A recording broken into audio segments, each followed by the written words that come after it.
श्री हरि ओम श्री परमात्मने नमः। श्रीमद् भगवत गीता अष्टादशो अध्याय। अर्जुन बोले, हे महाबाहो, हे अंतर्यामिन, हे वसुदेव, मैं संन्यास और त्याग के तत्व को पृथक पृथक जानना चाहता हूँ। श्री भगवान बोले, कितने ही पंडित जन तो काम्य कर्मों के त्याग को संन्यास समझते हैं तथा दूसरे विचार कुशल पुरुष सब कर्मों के फल को त्याग कहते हैं।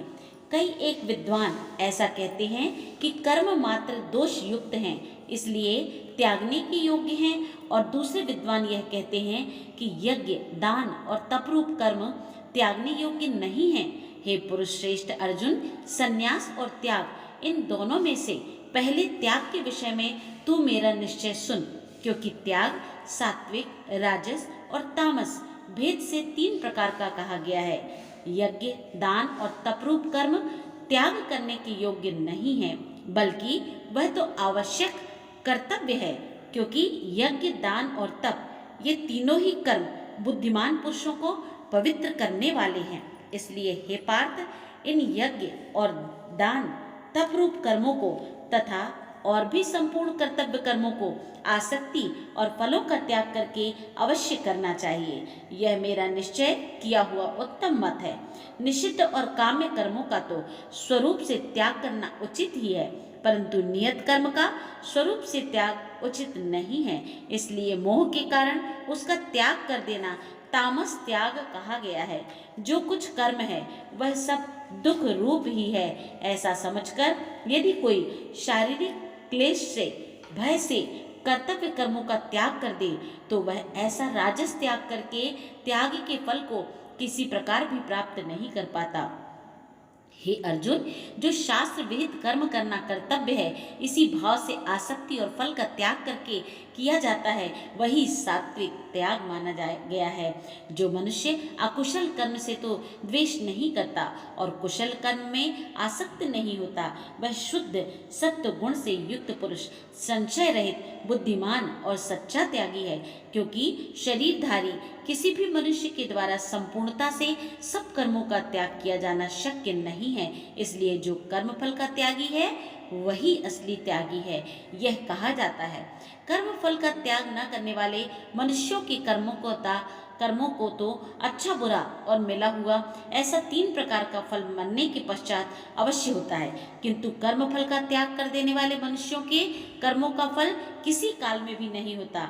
हे महाबाहो, संपूर्ण कर्मों की सिद्धि के ये 5 हेतु कर्मों का अंत करने के लिए उपाय बतलाने वाले सांख्य शास्त्र में कहे गए हैं, उनको तू मुझसे भली भांति जान। इस विषय में अर्थात कर्मों की सिद्धि में अधिष्ठान और कर्ता तथा भिन्न भिन्न प्रकार के करण एवं नाना प्रकार की अलग अलग चेष्टाएं, और वैसे ही 5वां हेतु दैव है। मनुष्य मन, वाणी और शरीर से शास्त्रानुकूल अथवा विपरीत जो कुछ भी कर्म करता है उसके ये 5 कारण हैं, परंतु ऐसा होने पर भी जो मनुष्य अशुद्ध बुद्धि होने के कारण उस विषय में यानी कर्मों के होने में केवल शुद्ध रूप आत्मा को कर्ता समझता है, वह मलिन बुद्धि वाला अज्ञानी यथार्थ नहीं समझता। जिस पुरुष के अंतःकरण में मैं करता हूँ ऐसा भाव नहीं है तथा जिसकी बुद्धि सांसारिक पदार्थों में और कर्मों में लिपायमान नहीं होती, वह पुरुष इन सब लोगों को मारकर भी वास्तव में ना तो मरता है और ना ही पाप से बंधता है। ज्ञाता, ज्ञान और ज्ञेय ये 3 प्रकार की कर्म प्रेरणा है, और कर्ता, करण तथा क्रिया ये 3 प्रकार का कर्म संग्रह है। गुणों की संख्या करने वाले शास्त्र में ज्ञान और कर्म तथा कर्ता गुणों के भेद से 3-3 प्रकार के ही कहे गए हैं, उनको भी तू मुझसे भली भांति सुन। जिस ज्ञान से मनुष्य पृथक पृथक सब भूतों में एक अविनाशी परमात्म भाव को विभाग रहित समभाव से स्थित देखता है, उस ज्ञान को तू सात्विक जान। किंतु जो ज्ञान अर्थात जिस ज्ञान के द्वारा मनुष्य संपूर्ण भूतों में भिन्न भिन्न प्रकार के नाना भावों को अलग अलग जानता है, उस ज्ञान को तू राजस जान।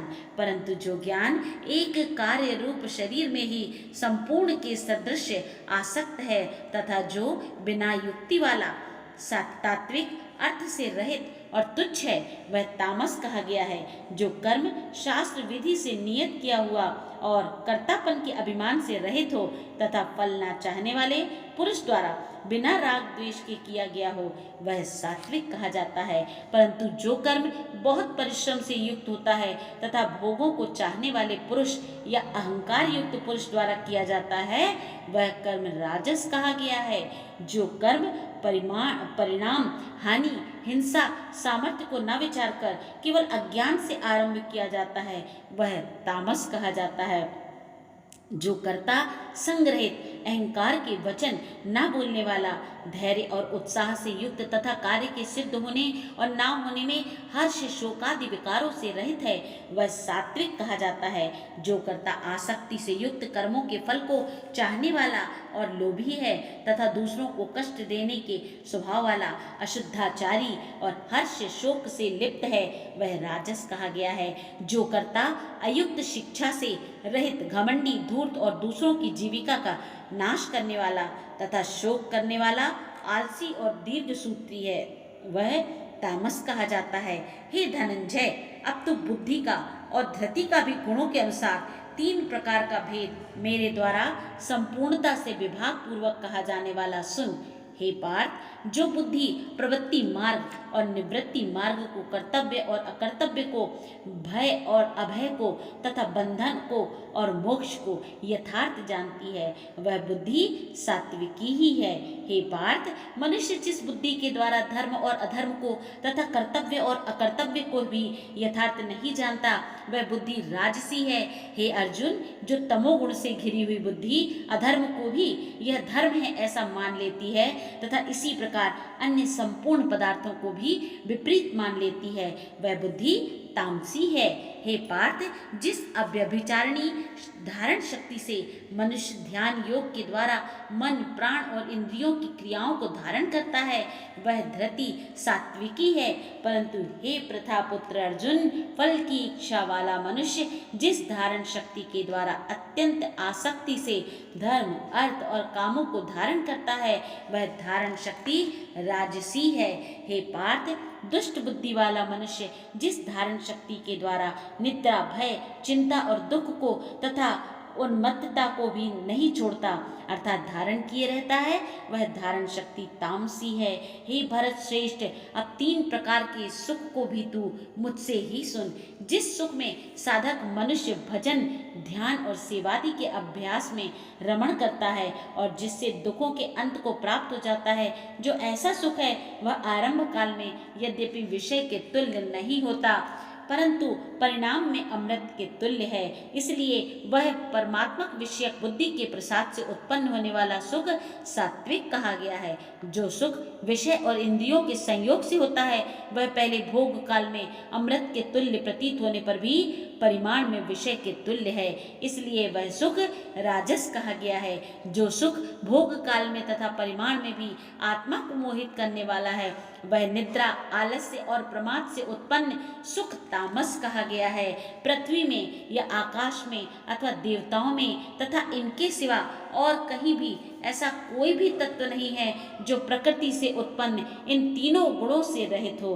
हे परम तप, ब्राह्मण क्षत्रिय और वैश्यों के तथा शूद्रों के कर्म स्वभाव से उत्पन्न गुणों द्वारा विभक्त किए गए हैं। अंतःकरण का निग्रह करना, इंद्रियों का दमन करना, धर्म पालन के लिए कष्ट सहना, बाहर भीतर से शुद्ध रहना, दूसरों के अपराधों को क्षमा करना, मन इंद्रिय और शरीर को सरल रखना, वेद शास्त्र ईश्वर और परलोक आदि में श्रद्धा रखना, वेद शास्त्रों का अध्ययन अध्यापन करना और परमात्मा के तत्व का अनुभव करना, ये सब के सब ही ब्राह्मण के स्वाभाविक कर्म हैं। शूरवीरता, तेज, धैर्य, चतुरता और युद्ध में न भागना, दान देना और स्वामी भाव, ये सब के सब ही क्षत्रिय के स्वाभाविक कर्म हैं। खेती, गोपालन और क्रय विक्रय रूप सत्य व्यवहार, ये वैश्य के स्वाभाविक कर्म हैं तथा सब वर्णों की भी सेवा करना शूद्र का भी स्वाभाविक कर्म ही है।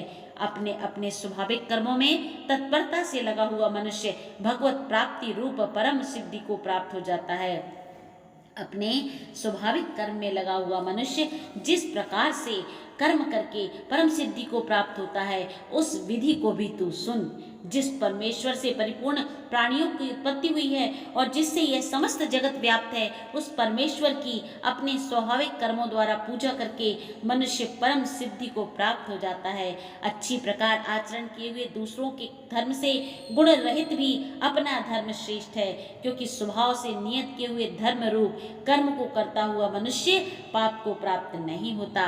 अतएव हे कुंती पुत्र, दोष युक्त होने पर भी सहज कर्म को नहीं त्यागना चाहिए, क्योंकि धुएं से अग्नि की भांति सभी कर्म किसी न किसी दोष से युक्त हैं। सर्वत्र आसक्ति रहित बुद्धि वाला, स्पृहा रहित और जीते हुए अंतःकरण वाला पुरुष सांख्य योग के द्वारा उस परम नैष्कर्म सिद्धि को प्राप्त होता है, जो कि ज्ञान योग की परनिष्ठा है। उस नैष्कर्म सिद्धि को जिस प्रकार से प्राप्त होकर मनुष्य ब्रह्म को प्राप्त होता है, उस प्रकार हे कुंती पुत्र, तू संक्षेप में ही मुझसे समझ।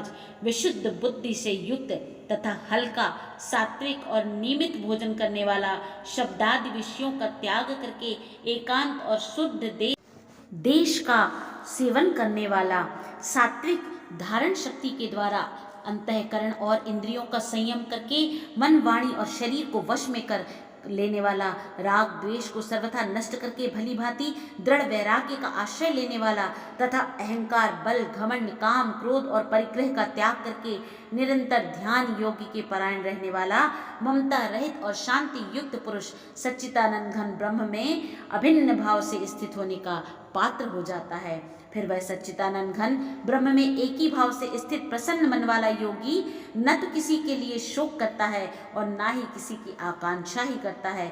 ऐसा समस्त प्राणियों में समभाव वाला योगी मेरी पराभक्ति को प्राप्त हो जाता है। उस पराभक्ति के द्वारा वह मुझ परमात्मा में मैं जो हूँ और जितना हूँ ठीक वैसा का वैसा तत्व से जान लेता है तथा उस भक्ति से मुझको तत्व से जानकर तत्काल ही मुझ में प्रविष्ट हो जाता है। मेरे परायण हुआ कर्मयोगी तो संपूर्ण कर्मों को सदा करता हुआ भी मेरी कृपा से सनातन अविनाशी परम पद को प्राप्त हो जाता है। सब कर्मों को मन से मुझ में अर्पण करके तथा समबुद्धि रूप योग को अवलंबन करके मेरे परायण और निरंतर मुझ में चित्त वाला हो।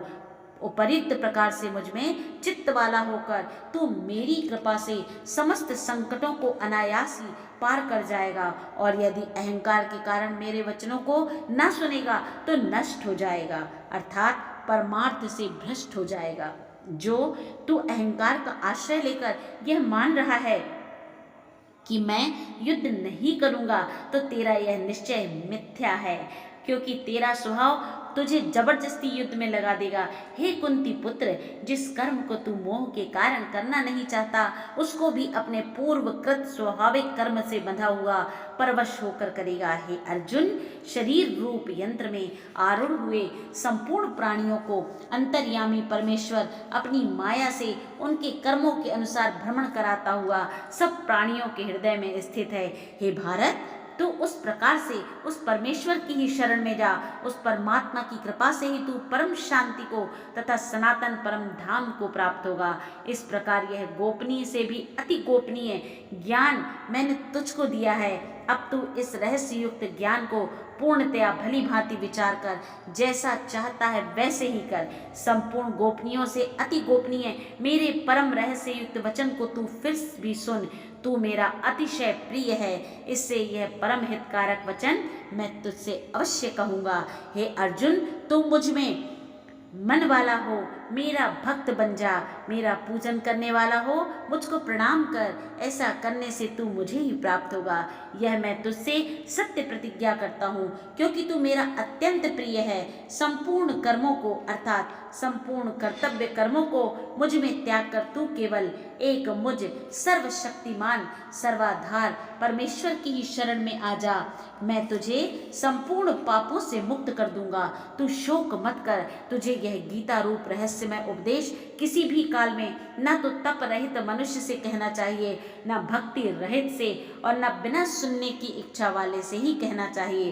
तथा जो मुझ में दोष दृष्टि रखता है उससे तो कभी भी नहीं कहना चाहिए। जो पुरुष मुझ में परम प्रेम करके इस परम रहस्य युक्त गीता शास्त्र को मेरे भक्तों में कहेगा, वह मुझको ही प्राप्त होगा, इसमें कोई भी संदेह नहीं है। उसमें उससे बढ़कर मेरा प्रिय कार्य करने वाला मनुष्यों में कोई भी नहीं है, तथा पृथ्वी भर में उससे बढ़कर मेरा प्रिय दूसरा कोई भी भविष्य में होगा भी नहीं। जो पुरुष इस धर्म में हम दोनों के संवाद रूप गीता शास्त्र को पढ़ेगा, उसके द्वारा भी मैं ज्ञान यज्ञ से पूजित हो जाऊंगा, ऐसा मेरा मत है। जो मनुष्य श्रद्धा युक्त और दोष दृष्टि से रहित होकर इस गीता शास्त्र का श्रवण भी करेगा, वह भी पापों से मुक्त होकर उत्तम कर्म करने वालों के श्रेष्ठ लोकों को प्राप्त हो जाएगा। हे पार्थ, क्या इस गीता शास्त्र को तूने एकाग्र चित्त श्रवण किया है? और हे धनंजय, क्या तेरा अज्ञान जनित मोह नष्ट हो गया है? अर्जुन बोले, हे अच्युत, आपकी कृपा से मेरा मोह नष्ट हो गया है और मैंने स्मृति प्राप्त कर ली है। अब मैं संशय रहित होकर स्थित हूँ, अतः आपकी आज्ञा का पालन करूँगा। संजय बोले, इस प्रकार मैंने श्री वसुदेव जी के और महात्मा अर्जुन के इस अद्भुत रहस्यमय युक्त रोमांचकारक संवाद को सुना। श्री व्यास जी की कृपा से दिव्य दृष्टि पाकर मैंने इस परम गोपनीय योग को अर्जुन के प्रति कहते हुए स्वयं योगेश्वर भगवान श्री कृष्ण से प्रत्यक्ष सुना है। हे राजन, भगवान श्री कृष्ण और अर्जुन के इस रहस्य युक्त कल्याणकारक और अद्भुत संवाद को पुनः पुनः स्मरण करके मैं बार बार हर्षित हो रहा हूँ। हे राजन, श्री हरि के उस अत्यंत विलक्षण रूप को भी पुनः पुनः स्मरण करके मेरे चित्त में महान आश्चर्य होता है और मैं बार बार हर्षित हो रहा हूँ। हे राजन, जहाँ योगेश्वर श्री भगवान श्री कृष्ण हैं, जहाँ गांडीव धनुषधारी अर्जुन हैं, वहीं पर श्री विजय विभूति और अचल नीति हैं, ऐसा मेरा मत है। ओम तत्सदिति श्रीमद् भगवद गीता सूपनिषस्तु ब्रह्म विद्यायाम योग शास्त्रे श्री कृष्णार्जुन संवादे मोक्ष संन्यास योगो नामाष्टादशो अध्याय समाप्त। बोलो श्री कृष्ण भगवान की जय।